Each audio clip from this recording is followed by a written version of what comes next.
Alors bonsoir à tous et à toutes, bienvenue à cette conférence de presse.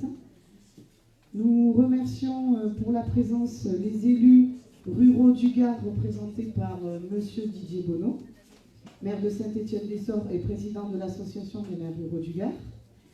L'association Les Amis du 17 novembre, regroupant les collectifs Gilets jaunes, TUCIF 30, Tous unis contre l'injustice et les violences, les Trois Saints, Bourg-Saint-Andéol, j'ai baissé un tout petit peu parce que sinon je vais vous saouler, Codolé pour la justice et la non-violence, Malataverne, Vivier, donc qui sont représentés par Sandrine et moi-même. Le collectif Gilets jaunes du Gard rhodanien de Bagnols-sur-Cèze, qui est représenté par Jérôme, Nadine et Martine. Vous avez le collectif Article 35 des droits de l'homme qui s'est représenté par Amida. Donc nous sommes tous réunis aujourd'hui pour dire stop à la répression du mouvement social des Gilets jaunes. Nous vous avons préparé une petite vidéo. Je tiens juste à vous préciser qu'il y a des contenus qui risquent d'être assez violents. Donc s'il y a des enfants, peut-être âmes sensibles, s'abstenir, voilà. Vous êtes en droit de quitter la salle ou de vous peut-être cacher les yeux, il n'y a pas de souci, mais voilà, soyez vigilants. Il risque d'y avoir des scènes un petit peu violentes. Cette vidéo est signée Jean-Yves Turquin. Les lumières, s'il vous plaît.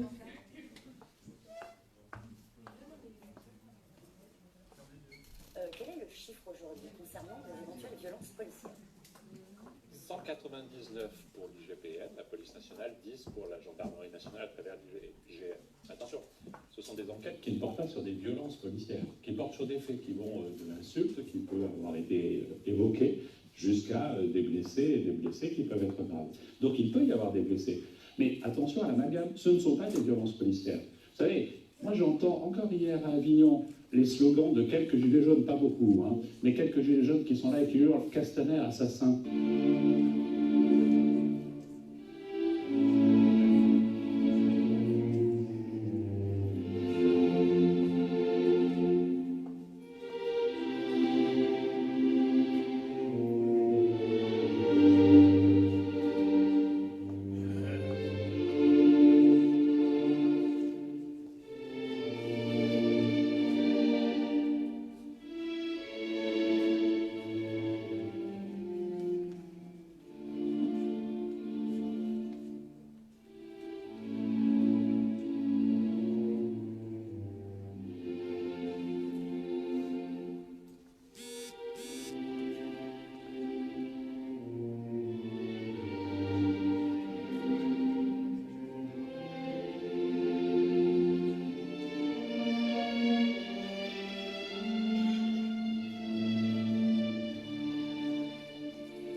Merci du coup, Jean-Yves Turpin, pour cette vidéo très très émouvante. Je laisse la parole à Amida maintenant, qui va parler de la lecture de la motion. Alors, l'association Les Amis du 17 novembre, article 35DH que je représente aujourd'hui, le collectif GJ du Gard rhodanien, nous nous sommes réunis pour écrire une motion que nous allons soumettre aux élus de la République pour nous demander de l'aide pour l'arrêt des violences policières. Je vous lis cette motion. Mesdames et messieurs les élus de la République, en son préambule, la Constitution française rappelle: le peuple français proclame solennellement son attachement aux droits de l'homme et au principe de la souveraineté nationale.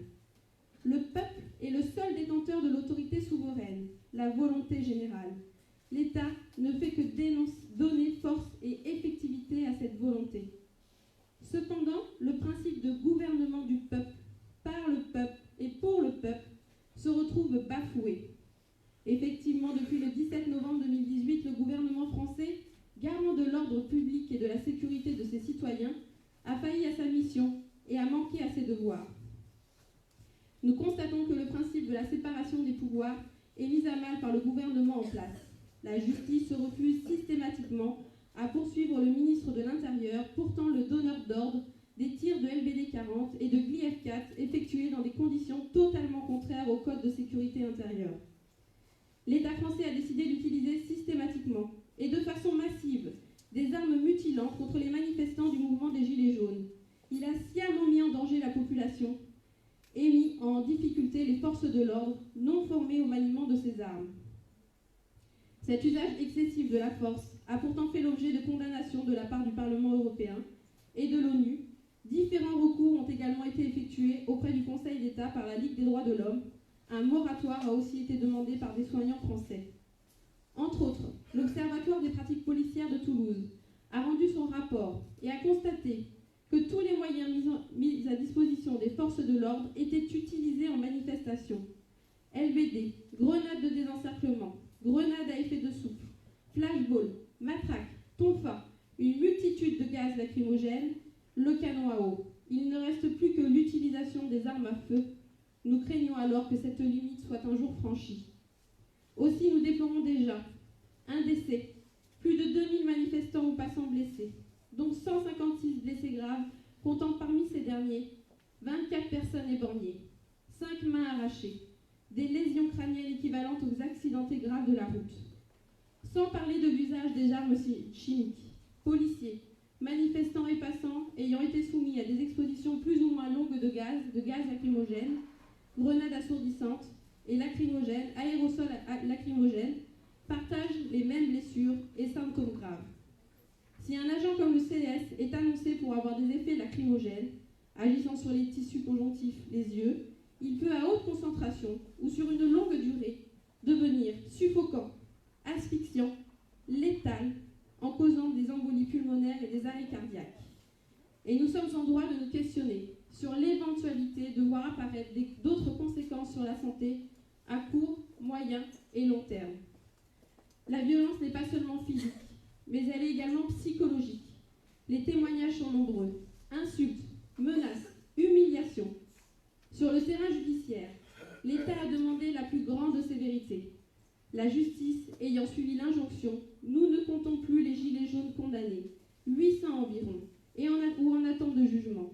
Nous avons également pu constater le recours abusif de la garde à vue, environ 10 000, parfois préventives, de la comparution immédiate, du placement en détention provisoire avec mandat de dépôt et l'organisation d'audiences dédiées aux gilets jaunes avec une grille tarifaire spécifique.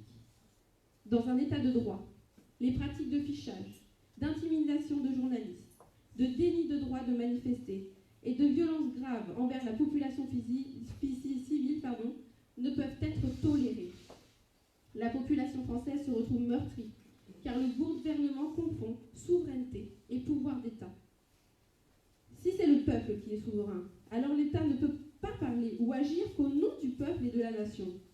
Donc nous, citoyens français, craignant de voir les limites toujours plus loin repoussées, soucieux de la préservation des libertés publiques et de nos droits fondamentaux, horrifiés mutilations extrêmement graves infligées à des manifestants pacifiques ou à des passants, inquiets de l'utilisation abusive d'armes chimiques sur la population, y compris sur nos enfants, nous demandons de l'aide pour faire cesser les violences policières afin que le peuple puisse exercer son droit à manifester dans le calme et la sérénité.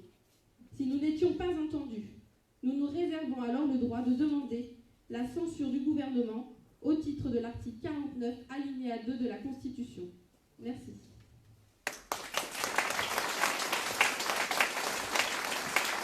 Merci Aïda. Je vais appeler maintenant M. Didier Bonneau, maire de Saint-Étienne-des-Sorts, président de l'association des maires ruraux du Gard, à s'exprimer.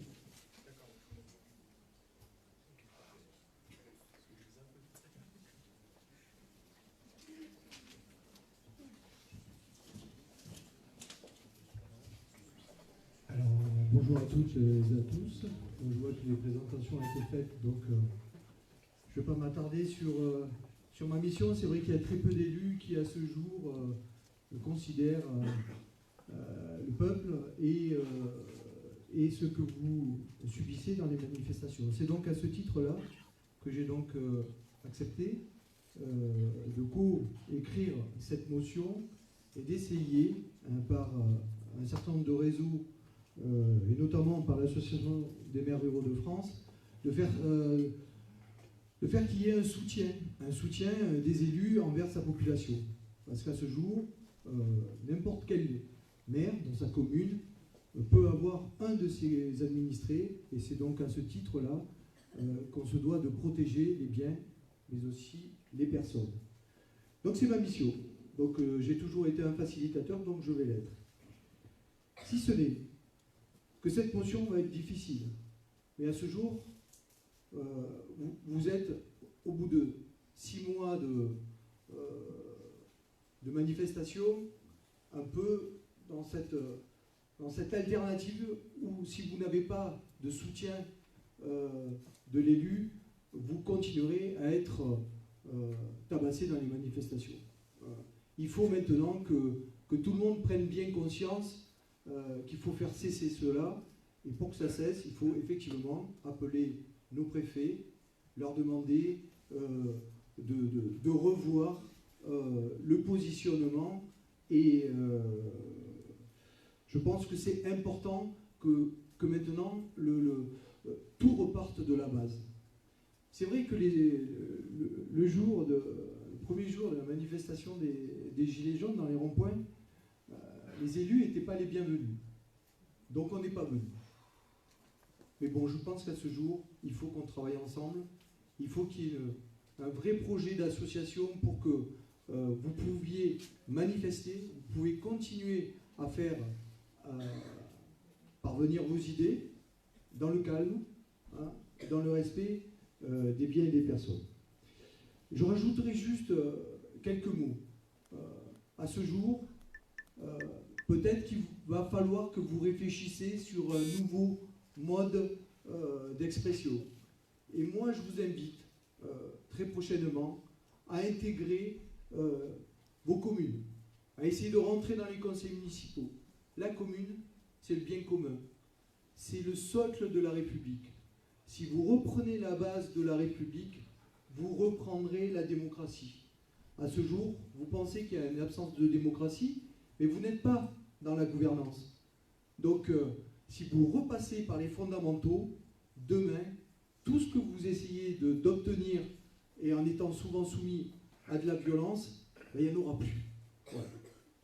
Si vous prenez la commune, vous prenez les territoires, vous prenez l'ensemble de ce millefeuille qui ne veut pas de vous, qui ne veut pas entendre vos doléances. Voilà. Moi, c'est le petit conseil que je vous donnerai. Vous avez à ce jour quasiment une année pour essayer à petite dose. Mais quand on est dans un conseil, et moi je l'ai mis en place dans ma commune, il siège un conseil, une délégation citoyenne. Elle est présente dans toutes les actions et dans toutes les délibérations qu'on prend. Quand ils ne sont pas d'accord avec les élus, on leur dit stop, c'est terminé. On ne fait pas, on ne va pas dans ce sens-là. Donc c'est important. Réappropriez-vous le bien commun, et le bien commun, c'est votre commune. Si vous repassez par là, vos doléances seront entendues et vous aurez pu exposer vos familles. Je vous remercie. Merci.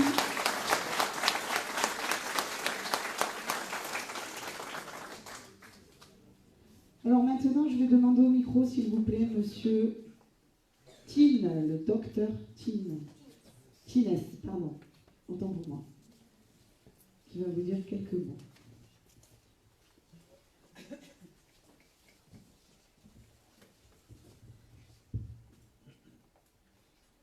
Bonjour à tous. Non, vous l'avez dit quoi?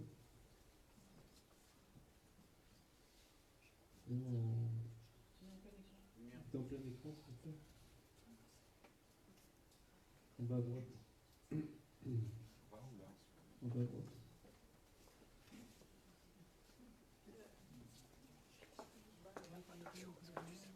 Oui. Vous pouvez baisser les lumières, s'il vous plaît, là-bas. Sinon, il faut cliquer 2 fois sur l'image, ça me dit un peu. Ah, mais c'est ce qu'elle a appuyé dessus, là. C'est avec ça. Alors bonsoir tout le monde, merci pour cette invitation. Je remercie le collectif Article 35 de m'avoir convié à cette réunion pour encore une fois porter un peu la parole des soignants sur cette question qui est très grave.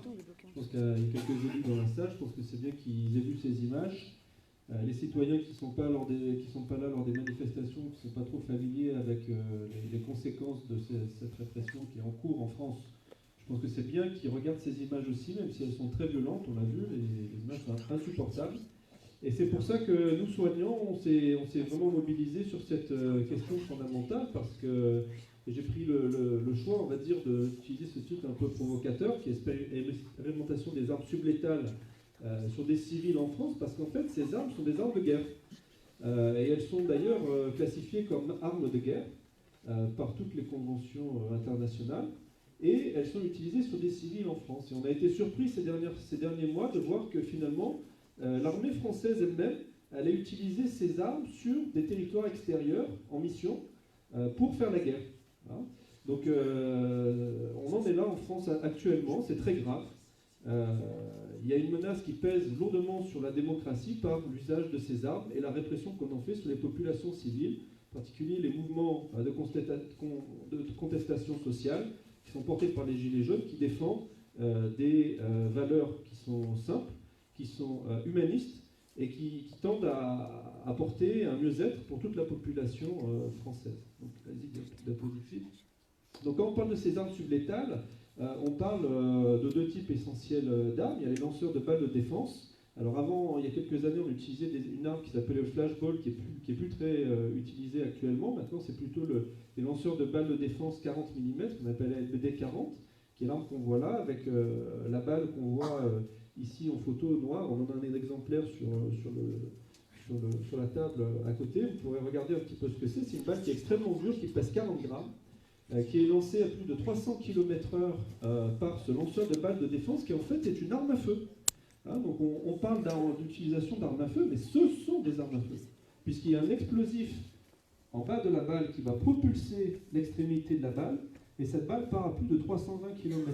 Donc quand vous prenez une balle de LBD 40, c'est ce qu'on va voir sur la diapo suivante, c'est comme si vous receviez un parpaing d'une hauteur de 1 mètre sur le visage. Donc quand on a dit ça, on comprend bien la gravité des choses. Donc là, j'ai schématisé ça sur cette diapositive. Hein, on voit ce parpaing tombe d'une hauteur de 1 mètre. L'impact que vous recevez dans le visage, c'est l'impact d'un LBD 40. Donc quand on a compris ça, mais on comprend les images qu'on a vues tout à l'heure, celles qui sont sur le mur jaune, qui sont portées, le mur jaune qui est une page Facebook qui documente l'ensemble de ces blessés, qui est portée par Christophe Tomcat, qui est avec nous ici aujourd'hui. Je pense qu'on peut le remercier beaucoup pour cette action, parce que c'est pas simple. C'est pas simple de documenter ces blessures, et c'est pas simple aussi de gérer les aspects humains qui vont avec la documentation de ces blessures. Et c'est aussi pour ça que nous, les soignants, on a souhaité prendre position sur cette question à travers d'une pétition qui a atteint maintenant 173 000 signatures quand même. Donc 173 000 signatures, c'est quand même 20 000 signatures de plus que le thème du grand débat qui portait sur la fiscalité et la finance. Hein, je dis ça, c'est pour information. On n'a pourtant pas été entendu par notre gouvernement, M. Macron, M. Castaner, font la sourde oreille sur cette question et ne prennent pas en considération finalement la voix de toutes ces personnes qui se battent en France et qui demandent un moratoire à l'arrêt de l'usage de ces armes quand même. On est dans le pays des droits de l'homme. La France a été condamnée par plusieurs instances internationales que sont le Conseil des droits de l'homme de la communauté européenne, le Conseil des droits de l'homme de l'ONU, et maintenant la France, à cause de l'usage de ces armes, est au banc des nations, classée par des pays comme le Soudan, par exemple, pour l'usage de ces armes sublétales sur la population française. Donc c'est un pur scandale. Et c'est pour ça que les soignants français se sont positionnés sur cette question. Alors ces armes, elles sont d'autant plus dangereuses en fait qu'elles sont précises. Et c'est ce qui est documenté là sur cette image, où on voit que le viseur qui équipe ces armes, finalement, à quelques mètres, il a une surface de dispersion qui est d'environ 10-15 cm, 17 cm.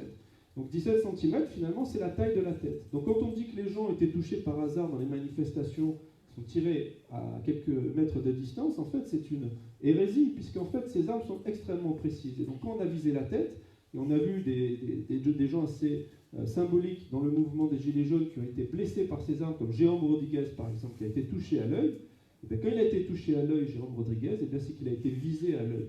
Et donc quand les policiers touchent à quelques mètres des personnes dans les manifestations au visage, c'est qu'ils ont visé le visage. Et on sait, par le fabricant de ces armes, qui est un fabricant suisse, qu'il est formellement interdit, dans la règle d'usage de ces armes, et également la police nationale a émis des recommandations sur l'usage de ces armes en France, est formellement interdit de viser le visage, la gorge, les parties génitales. Or, on voit, et on le voit sur la vidéo qu'on a vue juste avant et sur les images de blessés, que la plupart de ces blessés, qui d'ailleurs sont souvent des manifestants pacifistes, qui n'étaient pas du tout dans des actions violentes, ont été blessés justement dans ces zones où on interdit l'usage de ces armes.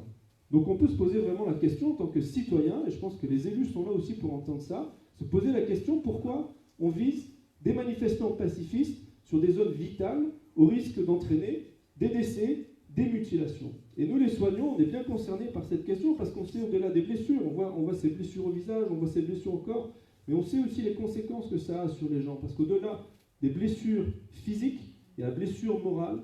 Et nous, en tant que soignants, on le sait, médecins, chirurgiens qui étant habitués à gérer les urgences comme ça, on sait que c'est des gens qui vont avoir leur vie qui va être bouleversée, qui va être détruite, parce qu'ils vont avoir du mal à reprendre un travail, ils vont avoir du mal à avoir une vie sociale, ils vont avoir du mal à nouer des liens avec leur famille. Il y a des gens qui ont été touchés, des enfants qui ont été blessés par ces armes, qui vont jamais plus oser sortir de chez eux. On a eu un jeune qui a été touché à Strasbourg alors qu'il sortait d'un magasin, il n'était pas en manifestation, il était blessé au visage, et ce gamin, il a sa vie foutue. Il est en train de manger avec une paille parce qu'il a eu la mâchoire fracassée, il a un fixateur externe pour tenir sa mâchoire, et ce gamin, il est terrorisé, il n'ose plus sortir de chez lui. Donc ce n'est plus acceptable en France de se retrouver dans des situations comme ça.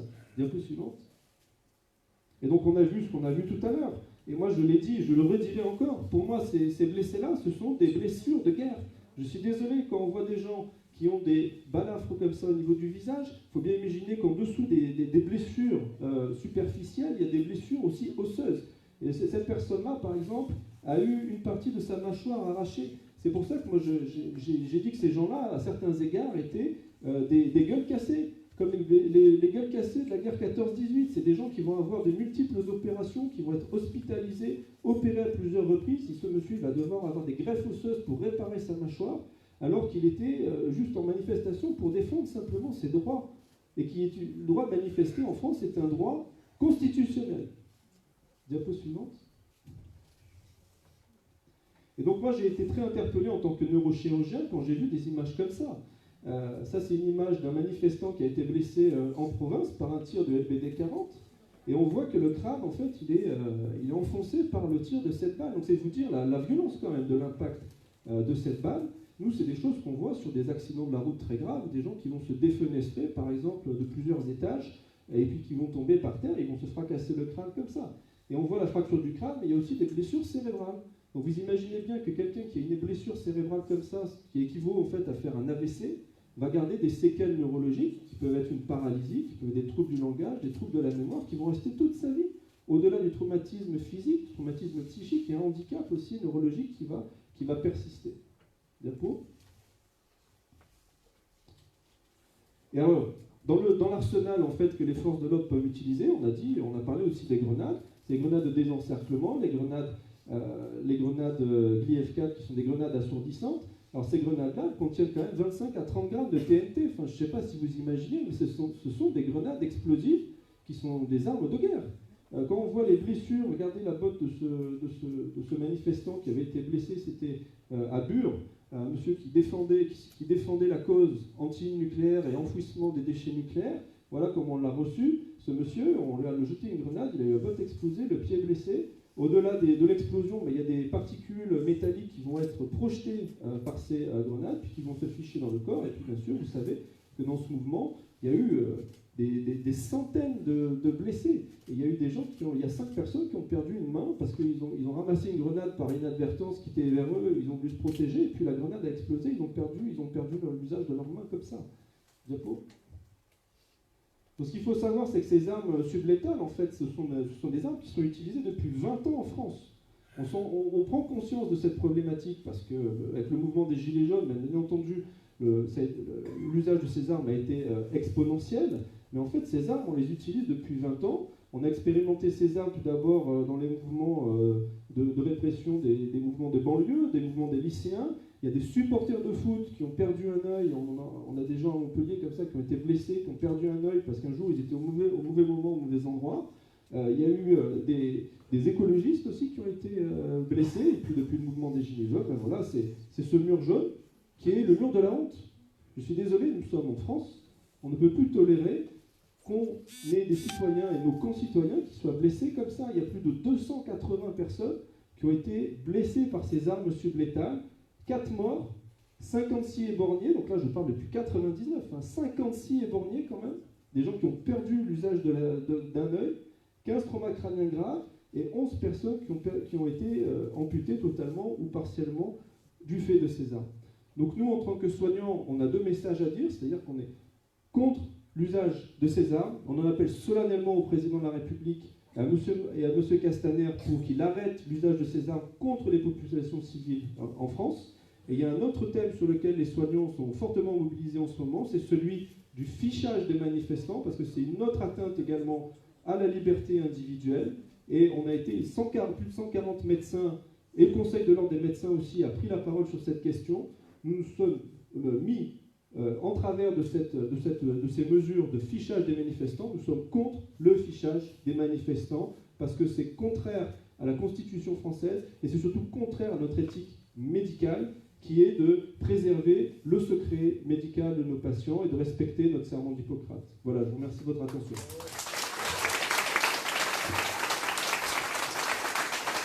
Merci beaucoup, docteur, pour cette intervention.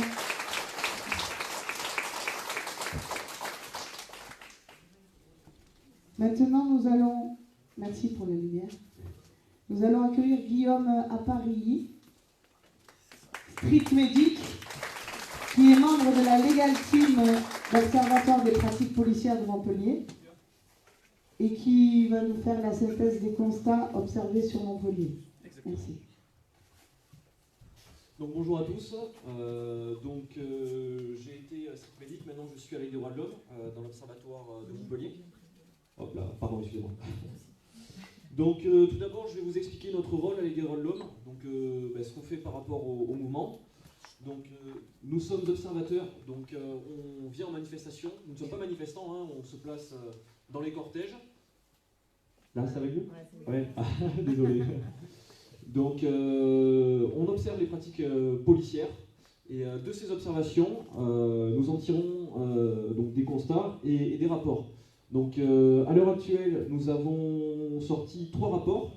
Donc un principalement sur l'utilisation du LBD 40 qu'on a fait remonter aux défenseurs des droits. Un autre sur la répression des observateurs, donc nous-mêmes. Et un autre sur la répression des photographes et vidéastes. Il y a un autre rapport qui est en cours sur la répression judiciaire. Voilà. Donc ce qu'on a constaté en fait, tout simplement ça, c'est pas une surprise, c'est qu'il y a une répression importante par rapport au mouvement. Et donc qui peut être départagée en 3 grandes catégories. La première, c'est une répression physique, ensuite psychologique et judiciaire. Donc cette répression ne s'exerce pas que sur les manifestants, c'est-à-dire que cette répression est aussi exercée sur les photographes qui documentent et médiatisent ce mouvement social, aux observateurs et aussi aux secouristes, dits street medics. Donc tout d'abord, on a la répression physique, donc elle se traduit régulièrement par une utilisation non proportionnée de la force. Donc on va avoir la police qui va utiliser des méthodes disproportionnées sur la foule et les manifestants, donc de par l'utilisation des armes, de par la manière dont c'est utilisé. On constate aussi de nombreux débordements, à savoir des tirs non réglementaires par rapport au LBD 40, mais aussi par rapport aux grenades, qui sont techniquement des grenades défensives et qui sont régulièrement utilisées de manière offensive.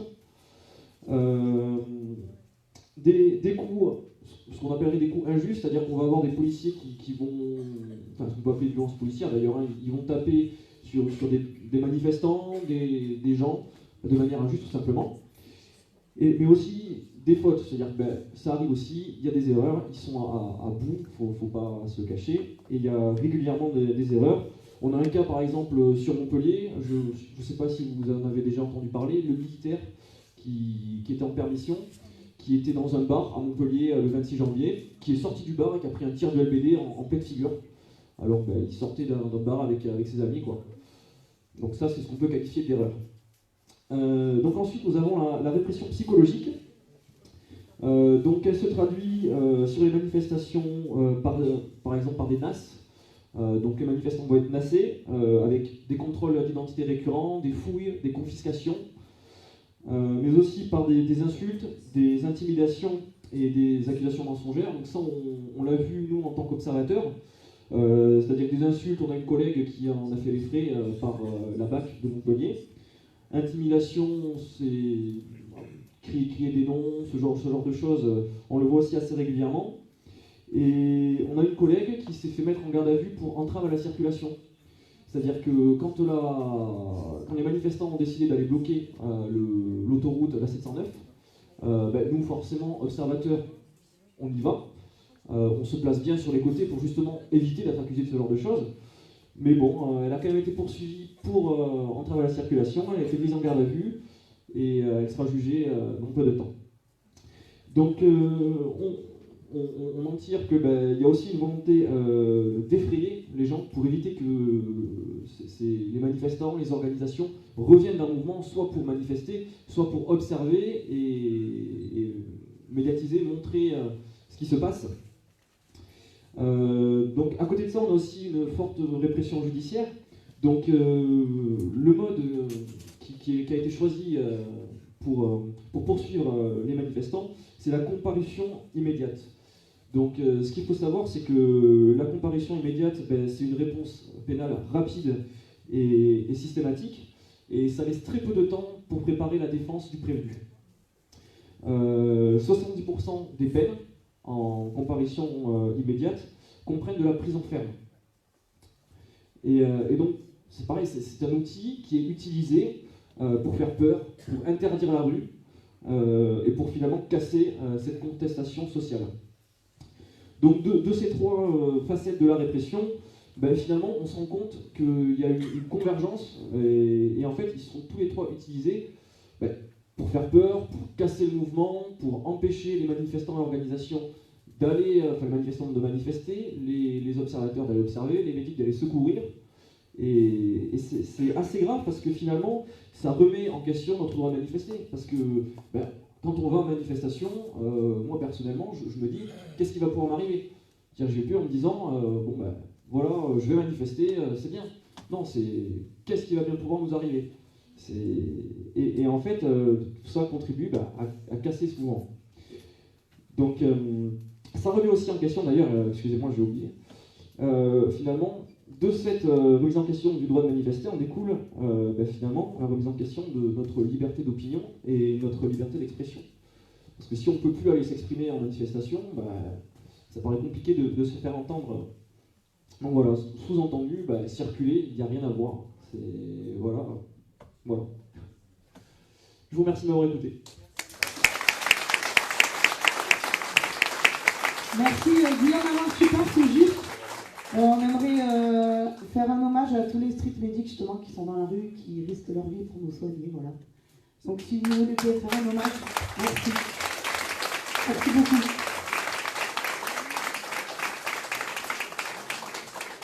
L'Observatoire de Toulouse n'a pas pu venir, mais il nous a témoigné son soutien également. Donc maintenant, hop, je vais demander à Sandrine de venir. Non. D'accord. Donc je vais demander au collectif Les Sous-Marins Jaunes. C'est ça, d'accord. Et il y a eu un contretemps qui nous témoigne leur soutien à travers cette vidéo.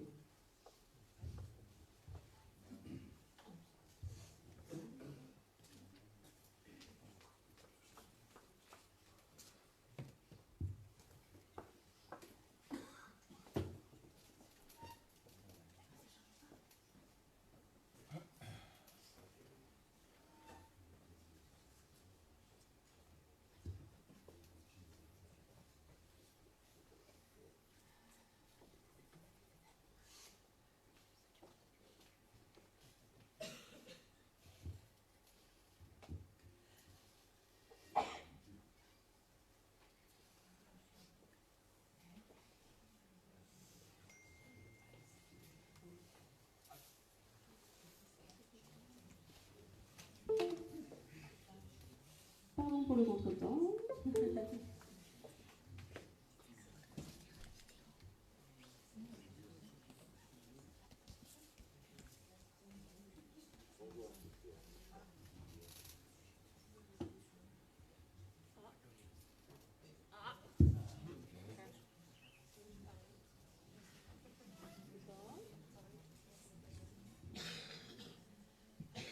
Quelqu'un pour la vidéo, s'il vous plaît?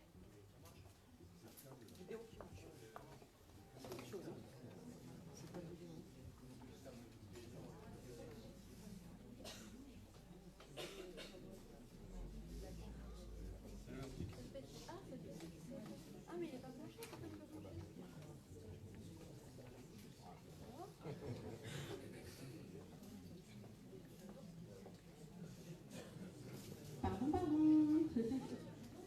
Petit problème technique.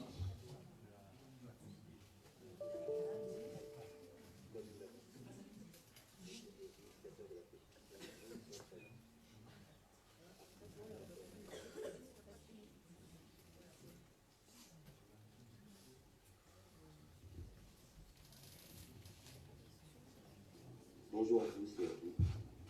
Je suis désolé qu'on n'ait pas pu venir vous rejoindre. On était très heureux d'apprendre qu'aujourd'hui, grâce à vos efforts, des maires...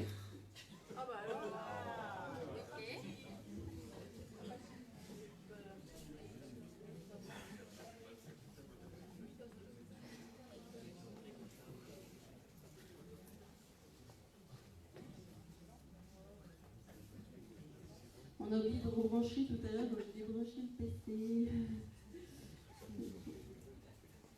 Comme votre initiateur de la pétition, nous ne sommes pas dit. Artistes, créateurs, créatifs, qui avons crié notre révolte quand on voit la répression indécente de ce gouvernement de la police. Soyez jeunes, quel est votre métier?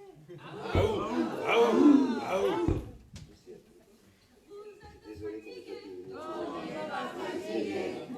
Aujourd'hui. C'est pas grave, on va le... On va le laisser recharger et puis on passera la vidéo pour le live aussi.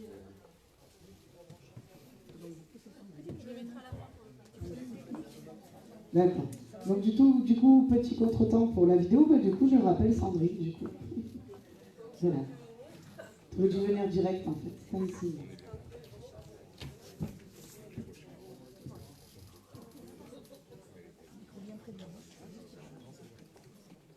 Bon, mais bonsoir tout le monde. C'est bon? Sous les tirs de LBD, sous les nuages de lacrymogène, les yeux rouges débordant de larmes, le peuple, suffocant, a trouvé la force et le courage de chanter à pleine voix pour faire entendre ses revendications. Nous demandions simplement à être entendus. Cependant, nos représentants se sont enfermés dans le mutisme et préfèrent le mépris de l'empathie. Afin de réduire le peuple au silence, le ministère de l'Intérieur a ordonné un usage intolérable, brutal et irresponsable des forces de police et de gendarmerie. Ces ingérences ont poussé les forces de l'ordre dans leur dernier retranchement physique et émotionnel et font grandir chaque jour la colère des manifestants et le sentiment d'injustice. Nous appelons donc la grande famille dont nous faisons tous partie à avoir confiance, à rester déterminés et à user de tous les moyens légaux possibles pour sortir de cette crise la tête haute. Même si cela peut sembler dérisoire, souvenez-vous que lorsque nous regardons tous dans la même direction, notre pouvoir est indiscutable. Pour cela, nous avons besoin du soutien de tous. Il est urgent, on dit bien urgent, d'agir afin de faire basculer le rapport de force. Notre force est notre nombre. Plus la motion sera soutenue, plus Macron et Castaner devront reculer et s'inquiéter. Alors, mesdames, messieurs les élus de la République, répondez à notre appel, soutenez notre motion et rejoignez-nous. Merci Sandrine.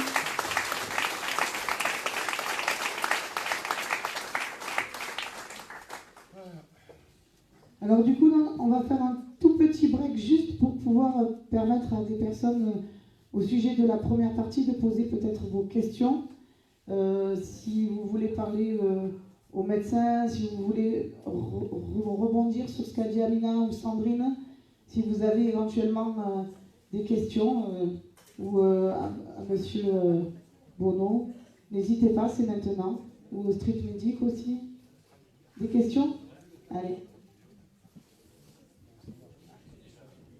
Merci de cette intervention. Ce n'est pas une question, c'est la palissade que tout le monde a compris, mais le but est de ne pas retourner l'opinion publique. Donc c'est pour ça, évidemment, en préfecture, ils ne veulent pas qu'il y ait de morts. Il y a eu Rémi Fraisse, c'est une très mauvaise communication à mort. Par contre, on y réfléchit, si on se dit, soit tu as une chance sur 500 de perdre un œil, voilà, donc c'est une stratégie de peur qui est voulue, mais le but, évidemment, ça a été utilisé, voilà, c'est vieux comme le monde, il ne faut surtout pas retourner l'opinion publique. Voilà, donc d'où tout le code, c'est un lanceur de balles de défense. Ben non, quand on crève un œil, on ne se défend pas.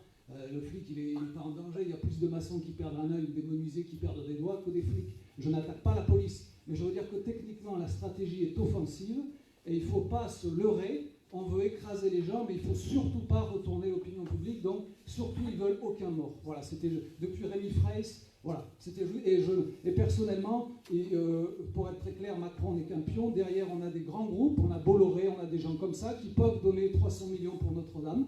Voilà, il faut savoir qui est derrière. Et malheureusement, Macron aussi n'est qu'un pion. Il a été traumatisé, je ne développe pas. Mais voilà, le but, voilà, c'est un plan de com. Voilà. Merci beaucoup. Est-ce que parmi vous, il y en a qui ont des questions ou qui aimeraient dire un mot pour rebondir sur la première partie? Après, il y aura quand même une vidéo, il y a aussi les collectifs qui vont intervenir, donc sur la première partie, pas de questions? Si, une?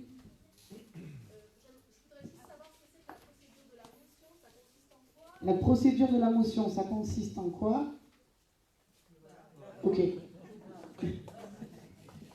Je vais dire au micro pour que tout le monde entende. Qu'est-ce qui va arriver avec ça? Donc c'est ce que disait Monsieur le maire tout à l'heure. Donc la motion, il va aller la porter aux autres élus, hein, donc les autres maires, pour qu'ils la signent et pour qu'on puisse la faire remonter, y compris à nos préfets, pour leur indiquer que les maires se rallient à la population pour dire qu'on n'est pas d'accord sur la répression du mouvement social et que les violences, elles doivent cesser. Donc on va monter les strates au fur et à mesure pour essayer d'avoir une réponse à à ce qu'on ne veut plus, et surtout un moyen pour pouvoir aller manifester sans avoir peur de se faire blesser ou de se faire tuer. Voilà. Merci en tout cas aux élus.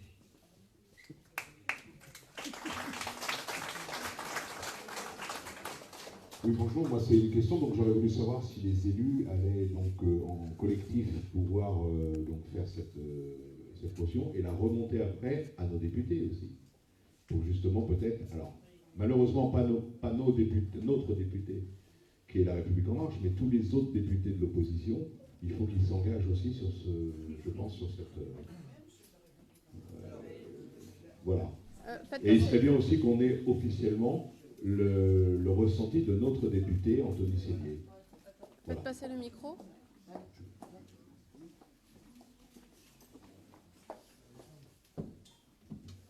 L'avantage de cette motion, c'est qu'elle s'adresse à tous les élus. Alors moi, je vous engage aussi à aller voir vos élus de proximité et leur demander de la co-signer. S'ils ne la signent pas, après, ils prennent leurs responsabilités. Est-ce qu'ils sont avec le peuple ou contre le peuple? Je veux dire, à ce jour, on est à un carrefour. Vous n'y arriverez pas par la strate député, sénateur. On est dans une structure gouvernementale. Mais si vous repartez par la base, et je ne vois pas pourquoi vos élus ne co-signeraient pas cette motion. Et c'est ce qui va faire la force. Parce qu'à ce jour, les élus sont entendus. Il ne faut pas croire. Moi, je parle régulièrement au préfet. C'est moi qui ai transmis justement les doléances de Toussaint 30. Il les a prises. Mais après, derrière, je suis très esselé. Et je suis tout seul d'ailleurs aujourd'hui. Moi, il n'y a pas beaucoup d'élus qui ont pris le temps de se déplacer. Mais c'est pas grave. On est aux prémices. On va commencer, on va fédérer. Mais ne comptez pas que sur moi. Comptez aussi sur vous. Allez voir vos élus, leur demander de signer cette motion. Une motion, ça n'engage à rien. Attends, je précise, une motion, ce n'est pas un texte de loi. N'attendez pas des miracles de la motion. Le miracle, il viendra par justement cette multitude d'élus qui vont pouvoir peut-être faire peser. Et on est écouté. Et quand il y aura énormément, alors moi je ne peux rien vous promettre, à part peut-être la signer moi-même, mais ça ne vous fera pas avancer.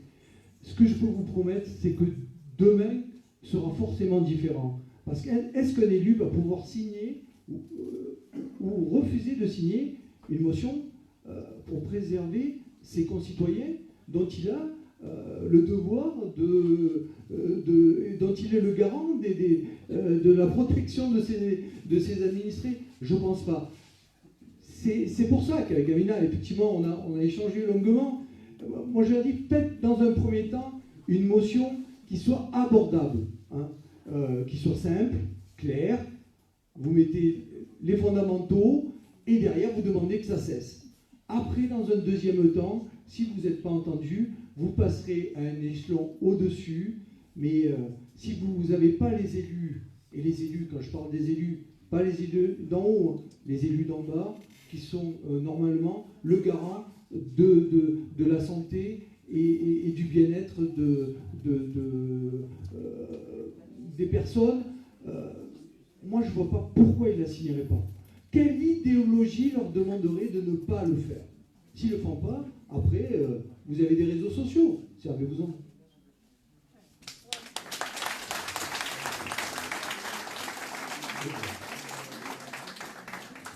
Bon, moi, je dirais tout à fait dans le sens de M.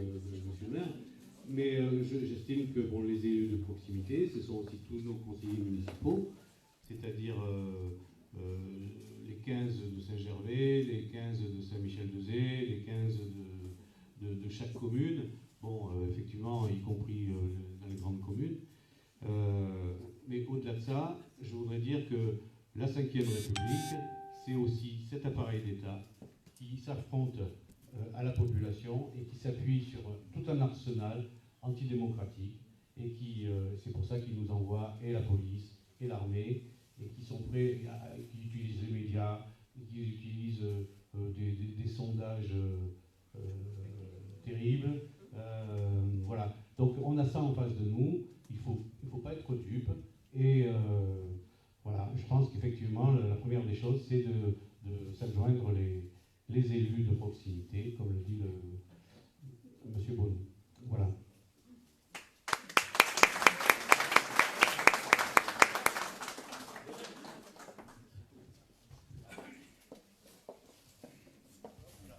Bonsoir. Je voulais juste te dire quelque chose. Il y a Didier, comme il vous a dit. Je suis désolé. Ah, pardon. Merci. C'est gentil. Je vois pas. Il y a Didier qui vient de vous dire qu'il faudrait que vous preniez vos communes. Est-ce qu'il y a quelqu'un dans la salle, combien de personnes dans la salle vont au conseil municipal? Combien de personnes vont au conseil municipal? Oui, bien sûr, Didier. Mais sinon, combien? Personne. Il n'y a personne. Il faut que vous rentiez dans vos mairies de savoir ce qui se passe. Ils votent des choses dans vos villages. Vous ne savez rien du tout. En plus, moi, je dis ça, je suis parisien, hein, mais je vis à Gaujac depuis 22 ans. Mais il faut rentrer dans vos villages pour savoir ce qui se passe. Pour l'électricité, pour les aménagements, pour tout. Vous savez juste, même un compte rendu. Est-ce que vous avez déjà vu un compte rendu de municipalité? Très peu. Ou sinon, dans les cahiers, chaque année, ou quelque chose comme ça, on vous dit « Ah, ça c'est fait ». Mais vous savez toujours au dernier moment. Voilà. Donc ce que disait Didier, c'est rentrer dans vos mairies, essayer de savoir ce qui s'y passe. Alors c'est sûr que ça prend du temps, de votre temps personnel, mais c'est toujours comme ça. Je crois que c'est en général le samedi, je crois, sur Bagnoles, le samedi matin en général, mais bon, ça varie un petit peu. Mais dans vos petites communes, si vous n'êtes pas tous de Bagnoles, bien sûr, eh bien, il faut aller à la mairie, il y a le conseil municipal qui est affiché, bien sûr, ce n'est pas affiché dans tout le village, donc allez dans les mairies, regardez, et allez voir ce qui se passe dans vos mairies, voilà, avec vos élus.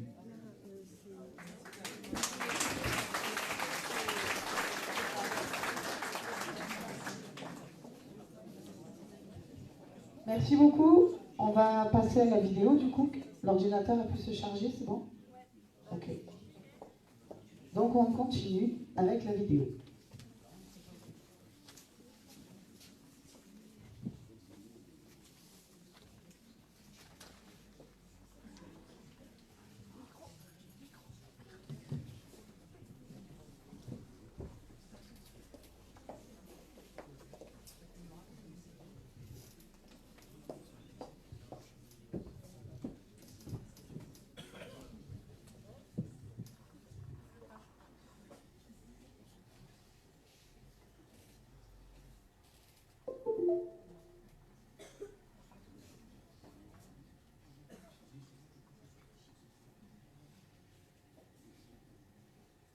Bonjour à tous et à toutes. Je suis désolé qu'on n'ait pas pu venir vous rejoindre. On était très heureux d'apprendre qu'aujourd'hui, grâce à vos efforts, des maires de France, des maires ruraux, prennent parti, comme nous l'avons fait, nous, initiateurs de la pétition « Nous ne sommes pas ducs », artistes, créateurs, créatrices, qui avons manifesté notre soutien au mouvement des Gilets jaunes, qui avons crié notre révolte quand on voit la répression indécente que le gouvernement et la police font contre ce mouvement, qui avons crié contre ces médias complaisants qui répètent à l'envi des choses mensongères et salissantes sur les gens, les hommes, les femmes qui créent, qui font ce mouvement tous les jours, qui prennent des risques, qui se sont engagés depuis 6 mois maintenant. On n'en pouvait plus du silence dans nos milieux culturels, dans nos milieux artistiques. Alors on s'est réunis à quelques intermittents, des gens précaires, non précaires, et on a posé un test, on a été fait signer par des personnalités, on a eu de la chance, ça a été signé très rapidement par plus de 1400 personnes, dont des gens très connus. Grâce à ces signatures, ça nous a ouvert la porte des médias, et dans les médias ont repris notre texte. Ce texte a circulé sur toutes les pages Facebook et sur les assemblées et les ronds-points de Gilets jaunes en France. Alors aujourd'hui, on a vu les enseignants-chercheurs, on a vu les journalistes, on a vu les psys, et aujourd'hui j'entends que les maires ruraux critiquent ce gouvernement. J'entends que les maires ruraux font comme nous, se révoltent, s'indignent et demandent avec nous. Peut-être c'est ça que vous demandez, nous voilà ce qu'on demande. Libération des prisonniers, indemnisation des victimes, annulation des amendes et des condamnations pécuniaires, interdiction du EPD 40, annulation de la loi anti-casseurs. Ce n'est que le début, mais c'est les choses les plus urgentes. Ce gouvernement abuse de sa force légitime quand il s'agit de réprimer un peuple qui n'en peut plus, qui n'en peut même. Alors je vous félicite de votre initiative. J'espère que vous serez entendus. J'espère que les journalistes qui sont présents ici porteront votre message. Je vous salue fraternellement, de la part du collectif des sous-marins jeunes.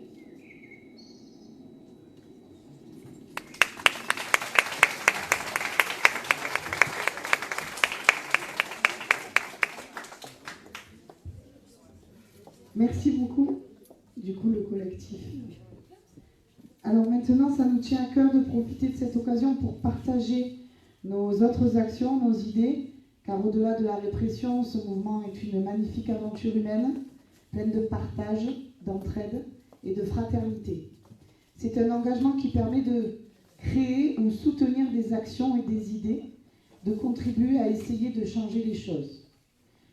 C'est pourquoi je vais donner le micro du coup à Charlie qui va vous parler de la micro-taxe. On accueille Charlie. Merci, bonsoir. Mesdames, Messieurs, depuis plusieurs mois, on s'est un petit peu penché sur la question, avec beaucoup de mes collègues, savoir comment on pouvait sortir un petit peu de ce carcan. Donc j'ai lu pas mal Marc Chenet. C'est bon. J'ai lu Marc Chenet assez régulièrement. J'ai lu ses manifestes, j'ai lu ses bouquins et je me suis intéressé donc à la microtaxe. J'ai pris contact avec Marc Chenet qui m'a renvoyé sur une association qui est à Concarneau avec laquelle lundi dernier ils ont fait une conférence où justement ils ont parlé de ce microtaxe. Monsieur Marc Chenet, qui est professeur d'HEC en Suisse, HEC, pardon, c'est en France, mais il est à l'université, 2 secondes, je cherche un petit peu mes documents, qui est à Zurich. Donc, M. Marc Chenet, je suis rentré en contact avec lui, qui lui m'a renvoyé vers Concarneau, où justement ils avaient fait un gros travail sur la microtaxe. Donc, à ce jour, la microtaxe, ça permettrait que votre salaire brut devienne votre salaire net. Il n'y aurait plus de cotisations sociales pour cotisations sociales donc pour les employés et pour les patrons, il n'y aurait plus de cotisations patronales et salariales.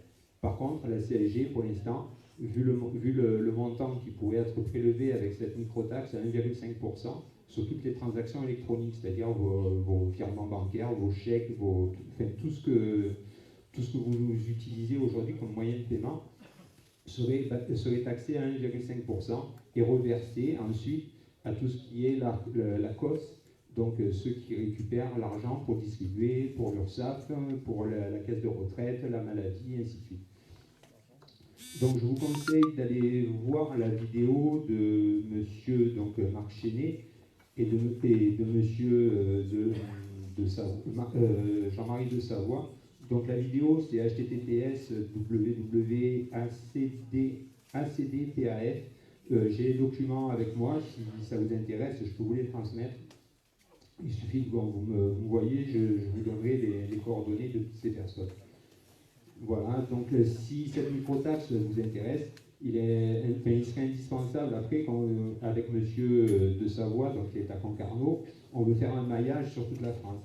Parce qu'actuellement, il y a très peu de collectifs, très peu d'associations qui sont au courant de cette solution pour justement récolter cet argent et pouvoir faire des économies et avoir votre salaire brut qui devienne votre salaire net. Donc si ce manifeste vous intéresse, je l'ai à disposition.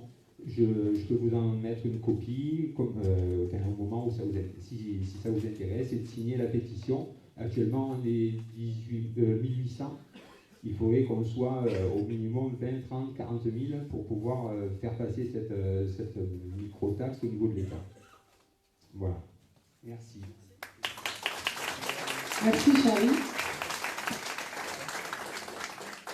Nous allons accueillir maintenant Marie. Je sais pas où elle est. Ah, elle est là, ça y est. Du collectif TUCIV 30. Allez, Marie. Qui va nous parler de l'écologie. Oui, je vais vous parler de la transition écologique. Utiliser la biomasse à plus grande échelle pour produire du gaz. Pour les éoliennes, peu avantageuse car il n'y a que 15% de production d'énergie par éolienne. Pourquoi continuer le développement de cette énergie ? Pour le remplacement du carburant et diminuer la pollution, exiger des constructeurs de voitures françaises de produire des moteurs pouvant rouler aussi bien au E10 et au E85 d'usine. Actuellement, peu de voitures roulent au E85. La production de ce carburant en France est excédentaire. Le surplus est vendu à l'étranger. Pourquoi? Le litre de E10 est à 1,379 le litre, même plus je pense aujourd'hui. Et celui du E85 est à 0,670. Pour augmenter la production du E85 en France et donner du pouvoir d'achat aux agriculteurs, il faut mettre en culture toutes les terres en jachère en cultivant du colza. Mettre au point un biogazole 3 fois moins polluant, car l'emploi de la fabrication des moteurs diesel est menacé. De plus, les camions et engins de chantier ne peuvent pas rouler avec un autre carburant, car le couple à essence est trop faible pour le poids tracté. La taxe sur la transition écologique, l'utiliser totalement pour le remplacement des voitures trop polluantes et subventionner les énergies renouvelables. Mettre en place la réduction d'impôts pour la pose de panneaux photovoltaïques dans les régions propices à une production égale ou supérieure à 1 000 € par an. La production d'eau chaude par panneaux solaires et ballons thermodynamiques pompe à chaleur. Utiliser la force hydraulique de l'eau des petites rivières pour la production électrique. Mise en place d'une véritable politique fiscale pour la transition écologique avec une contribution de tous les acteurs du monde économique français. Appliquer la taxe droit à polluer aux grandes entreprises du CAC 40 qui en sont exonérées actuellement. Mise en place d'une véritable réflexion, d'un engagement politique de l'État sur la transition écologique en utilisant toutes les ressources des énergies renouvelables. Les différentes études prouvent la possibilité d'un fort potentiel d'emplois nouveaux, de l'ordre de 800 000 à 1 million d'emplois nouveaux à l'horizon 2050. Mise en place de la Banque européenne pour le climat. La Banque centrale européenne a créé de la monnaie financière pour plus de 2500 milliards d'euros en 3 ans, mais seulement 11% sont allés dans l'économie réelle. L'essentiel est parti sur les marchés financiers et refinance les banques. Tous les mois, la BCE se demande où investir les 80 milliards d'euros dont elle dispose. Exemple, si on mettait ne serait-ce que la moitié des 80 milliards d'euros dans la Banque européenne pour le climat, on pourrait gagner cette bataille et créer massivement des emplois. Rien qu'en France, l'Agence de l'environnement et de la maîtrise de l'énergie, prévision pour la création de postes nouveaux, ceci représenterait environ 900 000 emplois à horizon 2050. Alors la création de cette Banque européenne pour le climat avec une allocation de 40 milliards d'euros, est-ce trop demandé à nos gouvernants pour sauver la planète? Des taxes sur les kérosènes et les supertankers pour lutter contre la pollution. Les plus grands tankers au nombre de 40 représentent l'équivalent en pollution de 800 millions de voitures. Taxer les multinationales et entreprises polluantes qui ne respectent pas les accords de la COP21. Sanctionner les pays signataires du traité et de l'accord de Paris. Véritable mise en place d'une politique d'énergie nouvelle, discutée et adaptée aux besoins des territoires urbains, périurbains et ruraux qui seraient créatrices d'emplois. Respectant, encourageant et en accompagnant les initiatives locales des élus de proximité, des différentes assemblées décentralisées qui sont plus proches des réalités de chaque territoire et des réalités de leurs concitoyens, ce qui n'est pas le cas du pouvoir centralisé et va à l'encontre de la décentralisation voulue par les lois de 82 de Gaston Defferre et de 2003 de Jean-Pierre Raffarin. La question se pose, pourquoi vouloir créer des strates supplémentaires pour se rapprocher des citoyens par des assemblées locales si tout se décide à Paris et que ces assemblées n'ont pas les moyens financiers, l'écoute, le respect de l'État centralisateur pour mener à bien de véritables projets sur leur territoire ayant chacun leur particularité. Merci Marie. On sent le stress. Hein. Allez, le collectif de bagnoles maintenant, qui commence. Nadine. Allez, on accueille Nadine du coup du collectif de bagnoles. Qui parle du pouvoir d'achat. Alors, je vais juste faire une petite... je suis encore un petit peu sous l'émotion de ce qu'on a vu en premier, c'est-à-dire que la violence policière, Mais effectivement, derrière, les manifestations, le pouvoir d'achat et la privatisation en font partie. Alors, le mouvement des Gilets jaunes a débuté lors d'une augmentation des prix du carburant. Au fil des semaines, les Gilets jaunes se sont rencontrés, ont discuté et fraternisé, et ils se sont rendus compte que beaucoup de gens vivaient soit avec des découverts permanents, soit avec des aides alimentaires. Et la première revendication qui en est sortie après la demande de baisse du carburant a été l'augmentation du pouvoir d'achat. Il faut savoir que les dépenses contraintes, frais de logement, assurance, services financiers, télécommunications, télévision et frais de cantine, dont le revenu des ménages est passé de 12% en 1960 à près de 30% en 2017. C'est surtout le logement qui plombe le pouvoir d'achat et cela pèse surtout sur les plus pauvres. Cette part est passée de 24% à 48% entre 1979 et 2005 pour les 10% les plus pauvres et de 20% à 27% seulement pour les 10% les plus riches. Et si on y ajoute les dépenses incontournables, alimentation, transport, santé et éducation, l'ensemble pèse 87% des revenus des plus pauvres contre 65% pour les plus riches. Le taux d'effort net, une fois les aides déduites, du logement atteindrait 42% pour les ménages des 10% les plus pauvres en 2013 contre 18% pour les plus riches.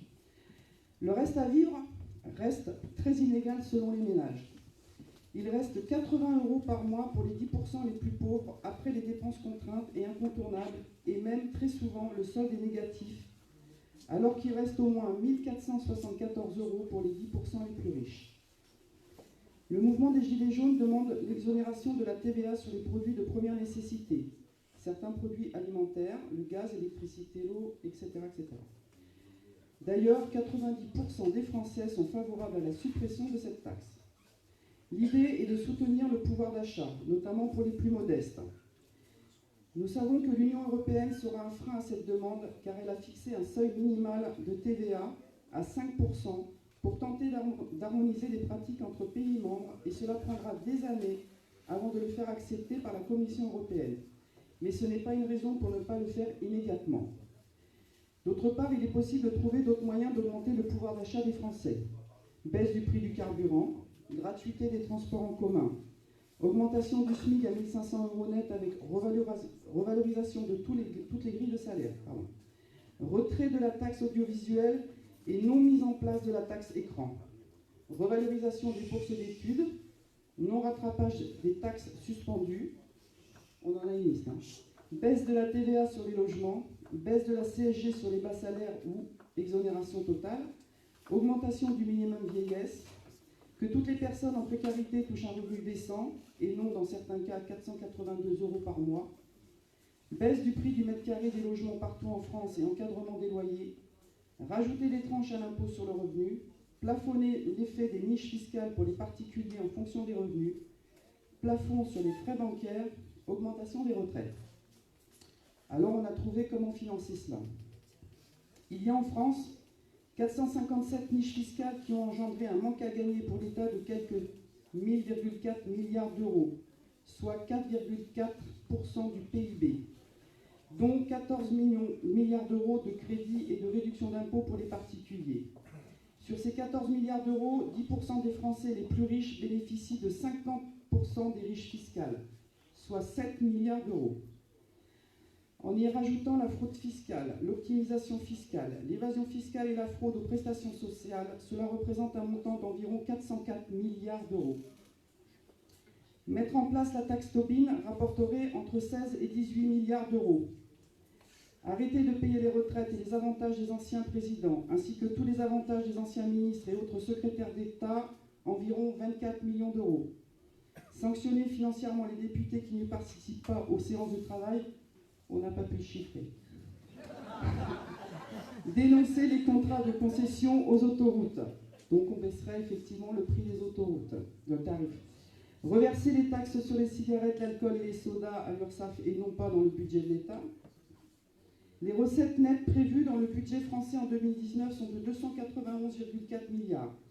Le montant à récupérer correspond presque au double du budget français. Alors il ne faut pas nous dire qu'il n'y a pas les moyens de mettre en œuvre une augmentation du pouvoir d'achat en France tout en conservant nos services publics. Parce qu'en général, ils nous disent que ça va rêver quelque chose et c'est surtout le service public. De plus, cette augmentation du pouvoir d'achat déclencherait une augmentation de la consommation des ménages qui profiterait directement à l'économie de la France. Bravo Nadine, merci. J'appelle au niveau du collectif, du coup, Martine, vu que j'ai la voix bougée.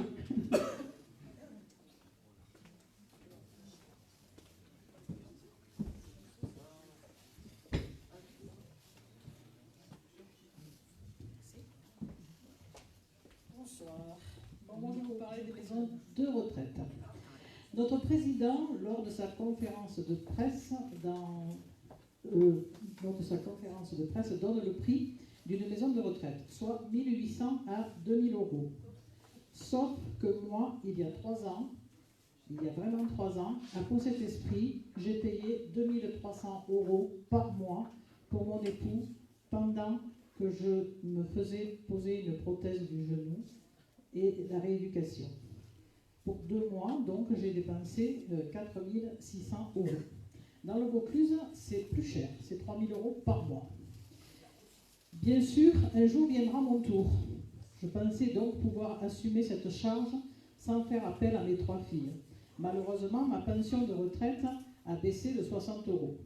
Et elle est figée, plus d'augmentation sur le coût de la vie. Pendant ce temps-là, les EHPAD augmentent.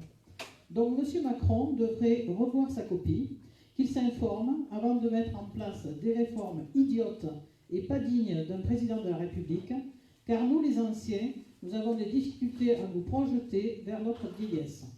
Alors, un petit rappel, 2000 euros brut, ça correspond à 1880 euros net, donc pas possible de payer une maison de retraite. Et c'est encore pire lorsque c'est un couple, puisqu'on prend le revenu fiscal de référence. Pour un couple, c'est 2886 euros. Donc si on divise par les 2 personnes, ça fait 1443 euros. Mais si on trouve une maison de retraite à ce prix-là, eh bien, c'est très bien. On y va tout de suite, oui. Mais on sera très mal lotis parce que vous savez qu'on mange très mal et qu'on est très mal considéré en maison de retraite. Voilà. Merci beaucoup, Martine, avec les maisons de retraite. Maintenant, toujours dans le collectif de Bagneux, on appelle Jérôme, qui va venir aussi vous dire quelques mots.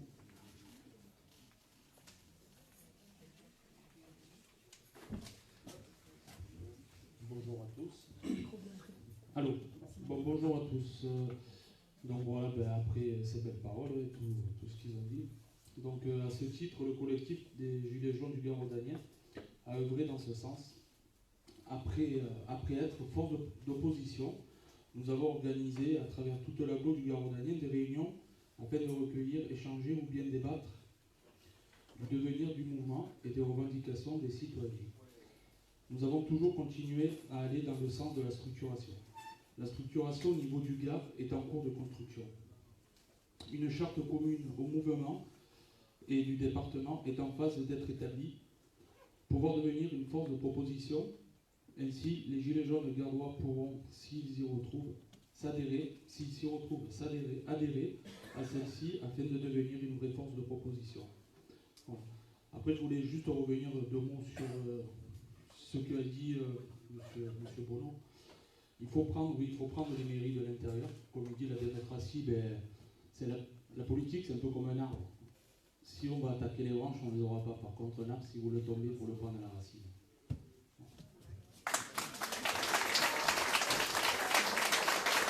Merci Jérôme.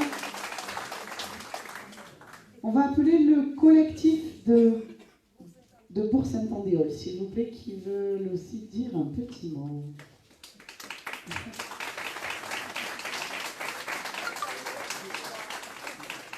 Avec le sourire en plus. Bonsoir à tous. Donc nous, on tracte régulièrement et on a parmi le groupe de Bourg-Saint-Andéol, on a quelqu'un qui est très attaché aux questions des privatisations. Donc on a fait un petit papier là-dessus. Alors je vais lire parce que sinon je vais dire et ça va faire perdre du temps et j'ai que 10 minutes. Alors a priori, les Gilets jaunes sont hostiles aux privatisations en cours. D'ailleurs, l'action la plus spectaculaire en termes d'efficacité des Gilets jaunes pour l'instant est le suspens de la privatisation d'Aéroports de Paris. Je vais essayer de vous détailler les raisons de cette position liées aux conséquences prouvées par l'histoire de ces privatisations sur les usagers, les salariés et les citoyens. Puis, je vous parlerai des recours possibles avec l'exemple d'ADP, Aéroports de Paris, et les limites de ce recours. Mais d'abord, je vais vous dire 2 mots des entreprises publiques en France. Il y a 3 sortes de raisons qui motivent ce statut particulier. L'intérêt stratégique, comme l'armement, sécuritaire, comme le nucléaire, ou le fait que certains secteurs ne sont pas adaptés au marché, comme les réseaux routiers, ferroviaires, l'énergie. Or, l'Union européenne, œuvre pour que l'ensemble de ce secteur économique soit livré au marché. Le gros des privatisations a été fait depuis longtemps, à partir de 1986, en même temps et pour asseoir l'effet de la dérégulation du marché financier français. Donc il ne reste que des secteurs très résiduels ou de trop grosses entreprises dans le giron de l'État qu'il est délicat techniquement et politiquement de privatiser d'un seul coup. Les gouvernements successifs procèdent donc en plusieurs étapes. L'entreprise est divisée en secteurs rentables et non rentables. Les activités rentables sont rendues encore plus rentables pour attirer les actionnaires, ce qui explique par exemple les tarifs élevés de France Télécom avant sa privatisation. Et ensuite, les entreprises, puisqu'elles sont très rentables, elles sont privatisées. Les secteurs non rentables, comme le nucléaire, restent à la charge de l'État et des contribuables. L'avenir est donc un secteur public très faible, parce que réduit au minimum et complètement dépendant de l'argent public. Nous en supporterons les coûts, alors que les profits iront dans les poches des groupes financiers et des actionnaires, qui profitent aussi, bien sûr, de ce que nous finançons. Donc je vais passer aux conséquences des privatisations pour nous. Ayons bien à l'esprit cette logique qui fait qu'une entreprise publique est obligée d'être au service du public et qu'une entreprise privée, elle est obligée d'être au service du profit maximal des actionnaires. En effet, et pour des raisons évidentes de taille, seules les entreprises par action profitent des privatisations. Donc je ne parle pas des entreprises privées en général, je parle de celles par action qui sont concernées par les privatisations. Les usagers se retrouvent confrontés à 3 sortes de problèmes. Problèmes de sécurité, problèmes de tarifs et de qualité de service. Que s'est-il passé avec le pont de Gênes qui s'est écroulé ou avec les problèmes innombrables des chemins de fer allemands ou anglais privatisés? Il y a eu énormément d'accidents. Et bien, le coût de la maintenance a été limité au maximum pour augmenter le rendement. Que s'est-il passé à Fukushima? L'opérateur TEPCO a fait passer son avenir économique avant la vie des Japonais. Vous connaissez le résultat. Qui dit privatisation dit compression des coûts de maintenance, de gestion des risques et d'anticipation des catastrophes. La privatisation est censée amener une baisse de tarifs. Est-ce que ça a été le cas pour les autoroutes? Non. Sur le temps long, ce n'est quasiment jamais le cas. Tout simplement parce que seuls des grands groupes peuvent accéder à ce type de marché et que les grands groupes s'entendent entre eux. Il y a une situation de quasi-monopole. Quant au service, on peut être sûr que le non rentable sera abandonné. Les zones rurales, les activités agricoles peuvent se faire du souci avec la privatisation de la SNCF et celle des barrages, par exemple. Pour prendre un autre exemple, le changement d'opérateur pour les vélos en libre accès à Paris est un gâchis monumental et a rendu le service indisponible pendant plus d'1 an et il fonctionne encore très partiellement. Tout ça parce qu'il fallait remettre la concession à la concurrence. Donc, il n'y a eu plus de service pendant plusieurs mois. Maintenant, un petit point sur les conséquences désastreuses sur les conditions de travail dans ces entreprises. Avec un rappel, si je vous dis Orange France Télécom, 35 suicides, sans parler des dépressions et des arrêts maladie. Qui dit privatisation dit aussi délocalisation. Pensez aux hotlines des opérateurs téléphoniques. Et donc chômage chez nous.